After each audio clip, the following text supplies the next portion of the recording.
Well, I don't mind telling you, it's a hot one today. Anyway, so today's subject is about rest days and how important they are. So I'm going to go through a few of the reasons why you need to take rest days.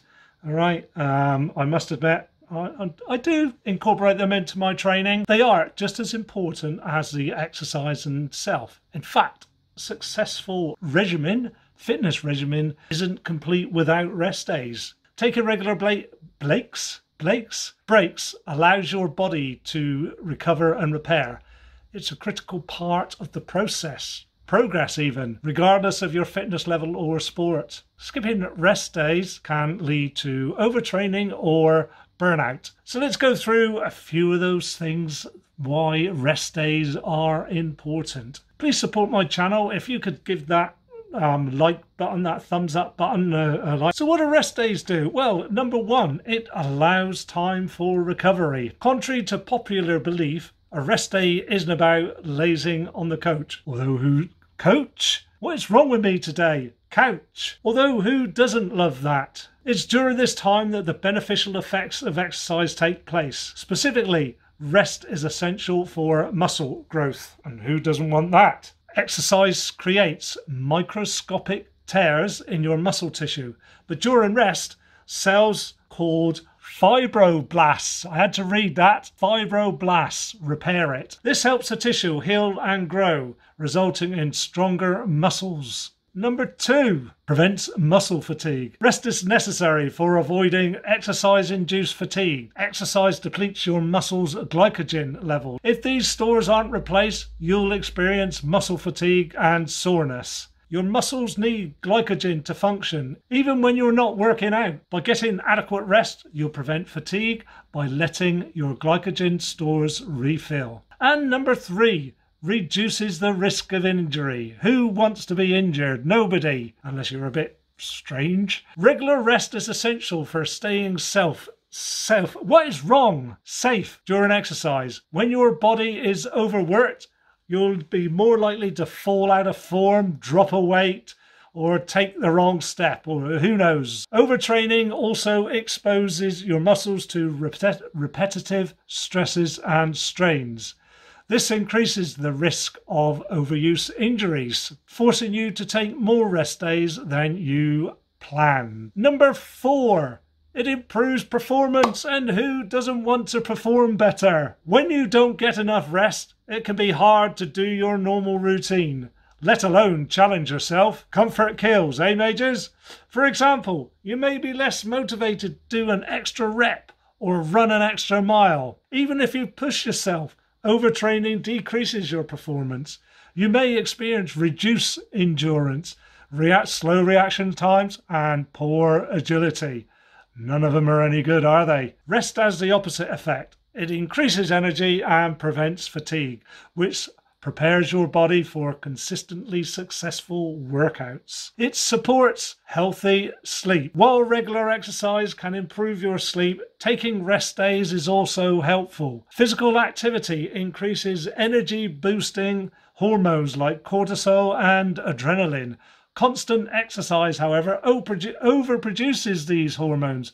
You'll have a hard time getting quality sleep, which only worsens fatigue and exhaustion. Rest can help you get better sleep by letting your hormones return to a normal, balanced state. Another reason that sleep is important for regular gym goers and athletes is that a lot of muscle growth and overall recovery happens during the night. Think about it this way. If gym rest days are important for repairing the microscopic tears in muscle fibers, a night of sleep will only exaggerate these effects. You can't get much more rest than a night of sleep. So, sleep. The wisdom is that you should get 7 to 9 hours of sleep per night. I'll tell you a little story. For me, even as a teenager, around about 6 hours is all that I've ever needed, really.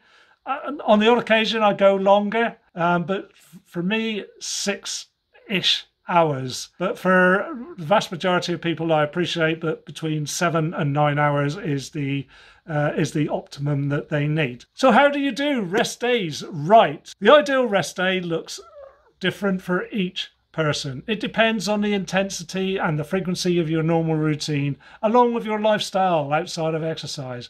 However, there are some general guidelines for incorporating rest days in various workouts. If you do a lot of cardio, then typically rest days aren't necessary for light cardio. This includes activities like leisurely walking or slow dancing. It's safe enough to do every day, unless your doctor says otherwise, of course. But if you're doing moderate or vigorous aerobic exercise, or cardio if you like, rest days are essential. It's recommended to take a rest day every 3 to 5 days. If you do vigorous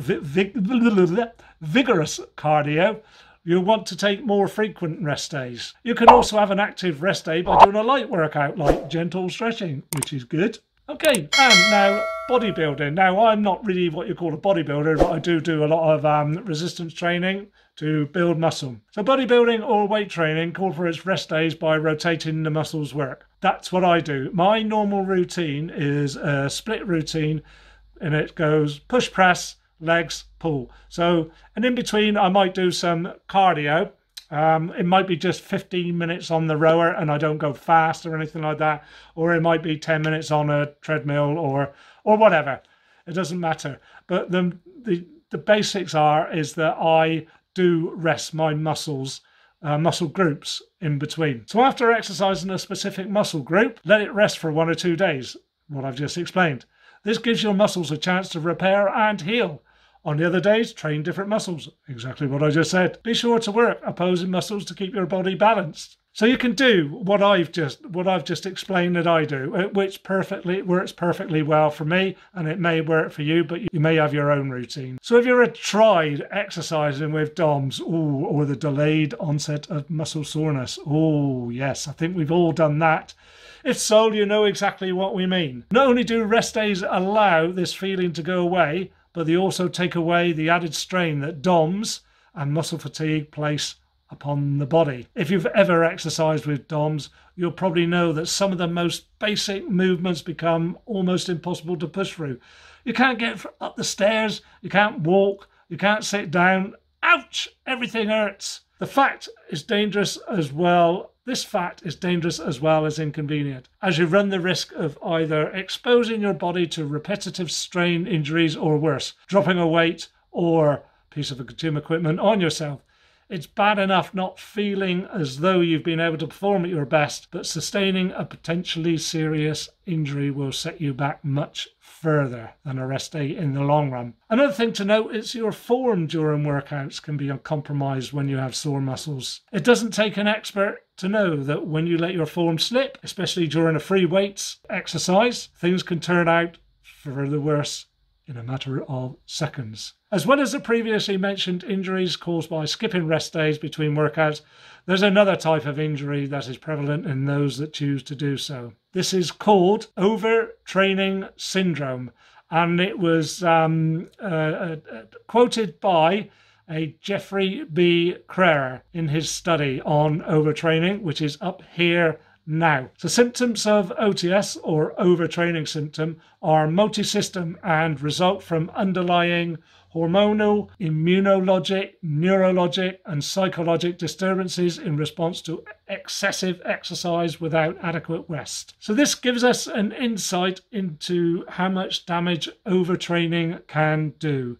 Rather than just causing minor sprains or strains in the body, it can also impact on the central nervous system and psychological wellness, as well as a whole host of other things. Now, I've done a video previously up there, I think, or maybe up there, to do with, am I addicted to exercise? So you may be asking, how come bodybuilders are so muscular? See that? Not bad for an old man, is it? Not bad. The simple answer is that we're extremely cautious of overtraining. I'm extremely cautious of it, and therefore monitor exercises that I do. And as I've mentioned before, I'll have a leg day, a push press day, and a back day, whatever. On training days, I make sure I'm topped up with protein, which helps with muscle repair. Now, I do use a protein shake. but I also make sure I get loads of protein from meat, fish, eggs, etc, etc. But protein also aids muscle growth as well and allows you to return training faster by alleviating muscle pain. From this we conclude that rest days certainly aid muscle growth, even if this means training separate muscle groups every day of the week. But also for weight loss, if your goal is to lose weight, or I like to say lose fat, you should still have regular rest days. Rest allows your muscles to rebuild and grow, and when you have more muscle, you'll burn more calories at rest. That is a scientific fact. When you have more muscle mass, muscle burns more calories at rest than fat does. What can you do on your rest days? Well, look after your diet and protein. I've just mentioned diet. Your body generally needs less calories when you're less active. Stands to reason, really, doesn't it? But in trying to admit a specific number of calories, simply listen to your body. It will naturally ask for less food through safety and hunger cues. The body is an amazing thing. But it's also important so we eat enough protein on rest days. Adequate protein intake supports the muscle repair that happens during rest. Okay, and active people need between about 1 to 2 grams of protein per kilogram of body weight each day, so that's easily worked out for you. But I also eat complex carbs as well to restore glycogen levels. It depends on the level of activity your day, but you'll need about between 3 to 10 grams per kilogram per body weight. And of course, water. Essential to drink enough water even when you're not working out. Staying hydrated, everybody knows how important that is. Fruits and veggies, yeah, I do have both of them, offer healthy carbs and nutrients to support the body. One of the things I've got into since doing YouTube is yoga on my rest days. I love it. Now, there's loads of yoga channels out there. I really quite enjoy it. I never thought I would, but I do. Or Pilates as well. So it's one of the best things you can do on a rest day, improving body awareness, breathing and flexibility. And what about Burpee Yoga Uncle? He does it all the time. He's a phenomenal person, he is. Promotes calmness, leaving you refreshed and ready for the next workout. And you don't even need to do a lot, about 10 to 15 minutes, and that's all I do. Or a low impact workout such as walking is great on a rest day. So you don't need to lie on the couch. Okay, and there are some signs that you might need a rest day. Sore muscles. Yes, I know we all get sore muscles if you work out quite a bit, but if you can't recover, you need time to recover. Fatigued. If you're getting exhausted too easy, then you need rest. Muscle or joint pain that doesn't go away. Yeah, might be a sign of an overuse or injury.